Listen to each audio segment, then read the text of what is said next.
Hello friends, नमस्ते। स्वागत है आप सभी लोगों का हमारे चैनल मेकअप कोर्स में। आप सभी लोगों को बहुत पसंद आ रहा है, पर मैं थोड़ा सा कुछ प्रॉब्लम होने के कारण, तबीयत ठीक ना होने के कारण, कुछ और दिक्कत थी, उसके कारण मैं वीडियो नहीं बना पा रही थी। उसके लिए I am very very sorry. दोनों चैनल पे वीडियो नहीं जा रही थी। तो जो लोग नए उनके लिए बता दूँ कि मैं ऑनलाइन ब्यूटी पार्लर का कोर्स करवा रही हूँ, बुक के द्वारा स्टेप बाय स्टेप करवा रही हूँ। पहले बुक से बताती हूँ, फिर थ्योरी लिखवा रही हूँ, फिर करके दिखाती हूँ। तो इस तरीके से आप लोगों का A to Z जो है, जितनी चीज़ें कोर्स में है वो सारी चीज़ें मैं सिखा रही हूँ। तो आप लोग ज़रूर सीखिए। और 2 चैनल इसलिए अलग कर दिया ताकि आप लोग, जिन लोगों को सिर्फ मेकअप सीखना है वो मेकअप सीख सकते हैं, जिन लोगों को सारी चीज़ें सीखनी हैं वो दोनों चैनल को देख सकती हैं। तो चलिए, आपकी इसके पहले वाली जो फर्स्ट पार्ट था, यानी कि फर्स्ट क्लास था, उसमें हमने बताया था कि फेस कितने शेप में होते हैं। तो हमने एक राउंड फेस का हमने बता दिया है। दूसरा फेस जो है वो ओवल फेस है, इसके बारे में भी हमने बता दिया है। अब हम चलेंगे यहाँ पे जो है इस फेस के बारे में।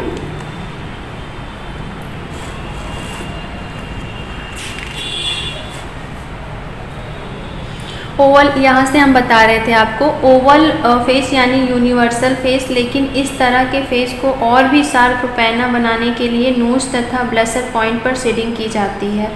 तो ये हार्ट शेप है, ठीक है। ये इधर देख रही हैं, ये हार्ट शेप है, इस तरीके का है। ये ओवल फेस है, ये हार्ट शेप है। तो यहाँ पे आप देख सकती हैं इस वाले का जो है, जैसे पहले था तो यहाँ पे ये दिख रहा है ना ब्लशर पॉइंट्स, तो ये हमारे ब्लशर पॉइंट्स होते हैं। तो यहाँ पे भी कंटूरिंग करते हैं। इस वाले फेस में सिर्फ यहीं पे करेंगे, लेकिन अगर हम हार्ट फेस की बात करें तब हम कहाँ कहाँ करेंगे, तो देख सकती हैं आप। देखिए, ये पहले का है और जो है ये बाद का है, यानी कि ये कंटूरिंग जब नहीं हुई है तब का फेस है, और ये कंटूरिंग हमें कहाँ करनी है, ये दोनों दर्शा रहा है। कोशिश कर रहे हैं आपको दोनों दिखाने का। ये देख सकती है। तो यहाँ पे यही दर्शाने की कोशिश कर रही है कि अगर किसी का हार्ट शेप में फेस है तो उसको कहाँ पे कंटूरिंग की जाएगी। तो यहाँ पे वही चीज़ें दर्शाई गई हैं कि जिनके जो हार्ट शेप की तरह फेस है, जिनकी कटिंग है फेस की, उनको कहाँ पे कंटूरिंग करनी चाहिए। तो आप देख सकती हैं यहाँ पे लिखा है heart shape face temple points के पास, ठीक है। यहाँ पे देख सकती हैं ना, ये बना हुआ टेम्पल पॉइंट्स के से चौड़ा होता है, और जबकि जॉ लाइन का पार्ट दबा हुआ होता है, इसलिए टेम्पल पॉइंट पर शेडिंग और जॉ लाइन पर हाईलाइटिंग की जाती है। देखिए, ये वाला हिस्सा जो है ना हार्ट शेप में, क्या जैसे दिल, जैसे अब हार्ट शेप में है कि हार्ट शेप आप कैसे पहचानें, जैसे दिल की बनावट होती है यू जाके ऐसे आके, तो ये वाला हिस्सा जो होता है पतला होता है, यहाँ पे जो होता है वो चौड़ा होता है, यानी कि फोरहेड जो होता है वो चौड़ा होता है, और यहाँ पे चिन एरिया जो होता है, यहाँ पे लिप्स के नीचे ये पतला होता है। तो यहाँ पे इसको हमें कट करना है, इसको हमें उभारना है, तब एक बीच का शेप आता है। तो यहाँ पे वही चीज़ बताया गया है कि heart shape face temple points के पास से चौड़ा होता है, यानी कि आप ये देख रहे हैं यहाँ से चौड़ा होता है, और उसके बाद जॉ लाइन का पार्ट दबा हुआ होता है। जॉ लाइन ये देख सकते हैं, यहाँ पे हाईलाइटिंग देख सकते हैं, यहाँ पे ज़्यादा पास में है, जैसे हमने यहाँ पे बताया था ना कि ये आपकी हाईलाइटिंग होगी, आपका जो है कंटूरिंग शेडिंग होगा, ठीक है। तो यहाँ पे वही चीज़ें हैं कि यहाँ पे आपकी शेडिंग हुई है, यहाँ पे आपकी हाईलाइटिंग, ये हिस्से को हमें उभारना है, इस हिस्से को हमें दबाना है। तो यहाँ तक आप सभी लोगों को समझ में आ गया है, ठीक है। तो इस तरीके का शेप रहे तो आपको इन दोनों जगह पे जो है शेडिंग और हाईलाइटिंग करनी है। उसके बाद फिर आता है डायमंड फेस। तो यहाँ पे देख सकती हैं डायमंड फेस। डायमंड फेस में फॉरहेड के ऊपर का हेयर लाइन वाला पार्ट, टेम्पल पॉइंट और जॉ लाइन के बीच का पार्ट तथा चिन का पार्ट उभरा हुआ होता है, इसलिए इन पार्ट्स पर शेडिंग की जाती है, जबकि टेम्पल पॉइंट और जॉ लाइन वाले पार्ट दबे हुए होते हैं, इसलिए यहाँ हाईलाइटिंग की जाती है। अब आप देख सकती हैं, जैसे ये बीच वाला जो है, ये वाला हिस्सा पे शेडिंग हुई है, फिर ये हिस्सा दब जाता है, तो यहाँ पे हाईलाइटिंग करना है, फिर ये हिस्सा फिर निकल आता है, तो यहाँ पे फिर शेडिंग करनी है। ये वाला हिस्सा जो होता है फिर जो है अंदर हो जाता है, तो यहाँ पे हाईलाइटिंग करनी है। ये वाला हिस्सा कलर यूज किया गया। ओके, तो यहाँ तक आप लोगों को समझ में आ गया है। इसकी थ्योरी भी हम लिखवाएंगे, लेकिन आप इसको समझ लीजिए, चाहे तो स्क्रीनशॉट भी ले लीजिए, क्योंकि ये बहुत सारे हैं। इस कितने प्रकार के शेप होंगे ये मैं थ्योरी लिखवाऊँगी, लेकिन ये सारी चीज़ें फिर से नहीं, ये मैं करके दिखाऊँगी, ठीक है। लेकिन आप लोग चाहें तो इसका स्क्रीनशॉट ले सकती हैं।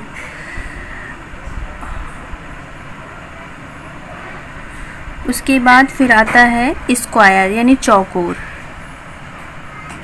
चलिए अब चौकोर के बारे में हम बताते हैं।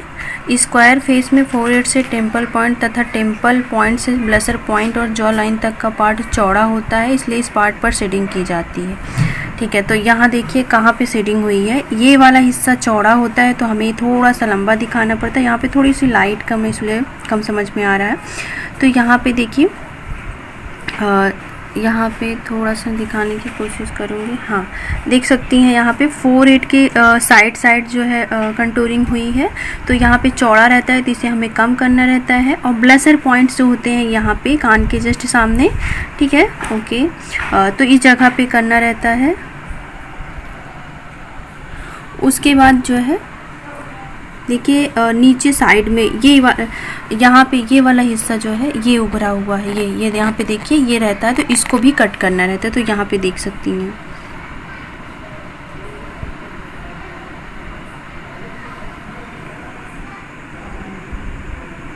ओके, अब चलते हैं हम ट्रायंगल फेस के लिए। ट्रायंगल फेस पे देख सकती हैं, यहाँ पे देखिए हम पढ़ के दिखा रहे हैं आपको। ट्रायंगल फेस में जॉ लाइन वाला पार्ट उभरा हुआ होता है, इसलिए इस पार्ट पर शेडिंग की जाती है, जबकि टेम्पल पॉइंट्स का पार्ट दबा हुआ होता है, इसलिए इस पार्ट पर हाईलाइटिंग की जाती है। यहाँ पे देखिए ये वाला हिस्सा देख सकती हैं बहुत ज़्यादा दबा हुआ है। ट्रायंगल में ये होता है ट्रायंगल फेस। इस तरीके से आपको सभी फेस के पता भी चल जाएगा और कहाँ पे क्या करना है। यहाँ पे देखिए तो यहाँ पे हमें उभारना है और यहाँ का हिस्सा बहुत ज़्यादा उभरा हुआ होता है, बाहर की तरफ गाल निकले हुए होते हैं, तो ये वाले हिस्से को हमें यहाँ पे थोड़ा सा दबाना रहता है, तो एक बैलेंस क्रिएट होता है। ओके, तो इसको आप स्क्रीनशॉट ले सकते हैं। उसके बाद आता है लॉन्ग फेस। तो लॉन्ग फेस में फॉरहेड के ऊपर का पार्ट और चिन टुड्डी का पार्ट उभरा हुआ होता है, इसी से हमारा फेस लंबा दिखता है, इसलिए इस पार्ट पर शेडिंग की जाती है। जबकि टेम्पल पॉइंट्स पर जॉ लाइन के बीच का ईयर कान के पास वाला पार्ट दबा हुआ होता है, इस पार्ट पर हाईलाइटिंग की जाती है। यहाँ देखिए क्या होता है कि हम गाल लंबे वाले फेस में जो होता है गाल उतना उभरा नहीं होता है, तो यहाँ पे इस जगह पे ये देखिए यहाँ पे हाईलाइटिंग दोनों साइड हुई है। यहाँ पे जो हुआ है ये दोनों जगह पे यहाँ पे कट कर देते हैं और यहाँ पे हाईलाइटिंग, तो हमारा फेस जो होता है एक मीडियम फेस दिखने लगता है। तो ये कुछ तरीके होते हैं हाईलाइटिंग के। तो सभी प्रकार के फेस पर किस तरीके से हाईलाइटिंग होती है यहाँ तक हमने आपको जानकारी दे दी हुई है। अब आगे कहाँ है हील्स और वैलीज, तो इसको क्या बोलते हैं हम, तो अभी बताते हैं हम आपको। फेस के उभरे हुए पार्ट को हील्स तथा दबे हुए पार्ट को वैलीज कहा जाता है। हील्स वाले पार्ट पर सिमर पाउडर से हाईलाइटिंग की जाती है, वैलीज वाले पार्ट पर प्रॉब्लम से दिखाई देते हैं, जिससे under eye dark circle, pigmentation, pimples, mark, acne आदि। फेस कटिंग निग्रो यानी कि 1 से 2 जैसे dark concealer, black brown pencil, terracotta अथवा ब्लैक ब्राउन आई शैडो से किया जाता है। तो ठीक है, यहाँ पे हमें शेडिंग के लिए आप जो है ऐसा नहीं है फाउंडेशन ही यूज करिए, बहुत सारी चीज़ें हैं जो डार्क कलर की होती हैं वो यूज कर सकती हैं। यहाँ पे कुछ फेस के पार्ट के बारे में बताया गया है कि इसे फोरहेड कहा जाएगा, और आईब्रो बोन कहाँ है ये होती है, ब्लशर पॉइंट्स कहाँ होते हैं ये होते हैं, नोज ब्रिज क्या होता है ये, चीक बोन, चिन, इन सारी चीज़ों, तो ये किस में आ जाएगा, ये हील्स में आ जाएंगे। ठीक है, यहाँ पे वही बताइए हील्स कैसे हैं, वैलिज किसे कहते हैं। तो ये वैलिज है, यानी कि जो है जो दबे हुए पार्ट होते हैं वे वैलिज होते हैं और जो उभरे हुए पार्ट होते हैं वो हील्स होते हैं। ठीक है, तो यहाँ पे ये आप देख सकती हैं, समझ सकती हैं। अब जो टेम्पल पॉइंट होते हैं वो दबा हुआ होता है, अंडर आई जो होता है वो भी दबा होता है, नोज चिल्स जो होते हैं वो भी दबे होते हैं, लोअर लिप्स होते हैं वो भी, अपर लिप्स वो भी, जॉ लाइन ये भी, इतनी चीज़ें जो होती हैं वो दबी हुई होती हैं, तो इन्हें वैलिज बोला जाता है। और हील्स जो होती हैं वो इस तरीके से होती हैं। ठीक है, तो अब इसके बाद आता है मेकअप करते समय ध्यान में रखने वाली बातें। ठीक है, तो चलिए एक बार इस पे ध्यान दे देते हैं, बाकी और डिटेल में हम आपको बताएंगे।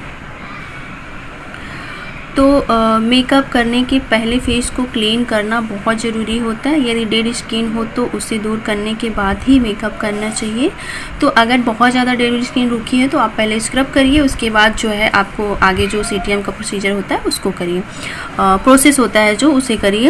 उसके बाद है आईब्रोज में अधिक हेयर रह गए हो तो थ्रेडिंग करने के बाद मेकअप शुरू करना चाहिए। यदि आईब्रो आपने करवाया है 10 दिन 15 दिन पहले थोड़े से बाल आ गए हो तो उसको निकाल देना।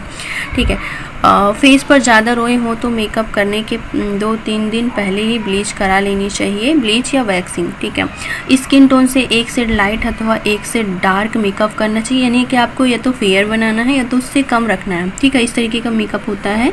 गर्मियों में ड्राई वेस्ट मेकअप करना चाहिए ताकि ऑयली प्रोडक्ट का उपयोग कम से कम हो। जाड़े के दिनों में मॉइस्चर बेस्ड मेकअप यूज करना चाहिए। तो ये सारी चीज़ें बारीकी आप लोगों को नहीं पता होती है। बहुत सारे लोग मेकअप करते हैं लेकिन ये बारीकी नहीं पता होती है। तो यही सारी बारीकी के लिए मैंने ये इस बुक को इसमें सिखाने में ऐड किया हुआ है, ठीक है। मेकअप प्रोडक्ट अच्छी क्वालिटी के इस्तेमाल करने चाहिए। मेकअप में वाटरप्रूफ आईलाइनर, वाटरप्रूफ मस्कारा इस्तेमाल करने पर जोर देना चाहिए, क्योंकि ये दोनों चीज़ें जो होती हैं वो बहुत ज़रूरी होती हैं। हमारे फेस का पूरा मेकअप इसी पर डिपेंड करता है। अगर कुछ भी चीज़ें फैल गई तो वो मेरे पूरे एक बार में फाउंडेशन जो आप यूज करो वो थोड़ा सा कम क्वालिटी का हो तब भी चलेगा, लेकिन जो आपने आई के लिए यूज किया अगर वो वाटरप्रूफ नहीं है तो आपके पूरे फेस को ख़राब कर देगा।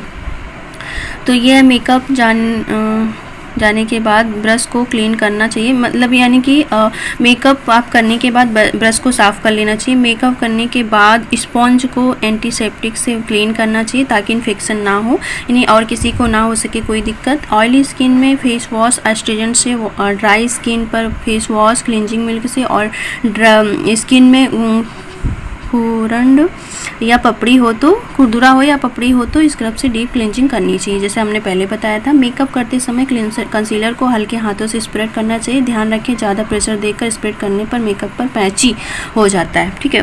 फिर उसके बाद मेकअप करने के पहले फेस पर बर्फ़ नहीं लगानी चाहिए, क्योंकि बर्फ़ से स्किन पोर्स जो होते हैं वो टेम्परेरी बंद हो जाते हैं, कुछ समय के बाद वो खुल जाते हैं। लेकिन ठंडक का प्रभाव कम होने पर थोड़ी देर बाद पोर्स खुल जाने के बाद मेकअप पैची हो जाता है अथवा फेस पर स्प्रेड हो जाता है, ठीक है। ये सभी लोगों को बहुत ज़्यादा ये भ्रांतियाँ रहती हैं कि नहीं, इसको अगर हम जो है कर लेते हैं, बर्फ़ से सिकाई कर लेते हैं, लगा लेते हैं तो मेरा मेकअप बहुत देर तक टिकेगा। तो ये सब लोगों की बहुत बड़ी गलतफहमी है। इन्हीं सब चीज़ों को, गलतफहमी को दूर करने के लिए इस बुक को मैंने ऐड किया, ताकि हम आप लोगों को पहले आप लोगों की जितनी डाउट रहे वो इसमें क्लियर कर दूँ, उसके बाद आप लोगों को आगे बढ़ें। तो आगे जो होगा वो कलर व्हील होगा, यानी कि आपको मेकअप में जो होता है वो हमेशा कलर के साथ काम करना होता है। तो कलर के बारे में आपको जानकारी देंगे। पहले कोशिश करेंगे कि आपको इसकी थ्योरी लिखवा दें और इसके बारे में बता दें, कंटूरिंग किस तरीके से की जाएगी फेस पे, उसको किस तरीके से दिखा दें। उसके बाद मैं दूसरा चैप्टर स्टार्ट करूँगी। तो आज की वीडियो में बस इतना ही। यदि आप लोग नए हैं तो आप लोग इस चैनल को सब्सक्राइब कर लीजिए। वीडियो अच्छा लगा हो तो लाइक कर दीजिएगा, और आपने उस चैनल पर वीडियो देख रहे हैं कि नहीं उस पर भी देखिए, क्योंकि उस पर भी मैं हेयर के बारे में बता रही हूँ, तो वो भी ज़रूरी है देखना। तो अगर जो लोग नहीं जानते तो मैं बता दूँ, 2 चैनल है जिसपे मैं आपको ऑनलाइन ब्यूटी पार्लर का कोर्स करवा रही हूँ। पहला चैनल प्रोफेशनल ब्यूटिशियन, दूसरा चैनल जो आप देख रहे हैं जिस पे वीडियो है मेकअप कोर्स। तो इन दोनों चैनल को सब्सक्राइब कर लीजिए ताकि दोनों चैनल का जो भी वीडियो आए उसका नोटिफिकेशन आप सभी लोगों को मिले। यदि वीडियो अच्छी लगे तो लाइक कर दीजिएगा, और लोगों के साथ लगे कि ये फ़ायदे की है चीज़ें तो उन्हें शेयर कर दीजिएगा। तो आप लोगों से मिलती हूँ अगले वीडियो में, तब तक के लिए नमस्ते।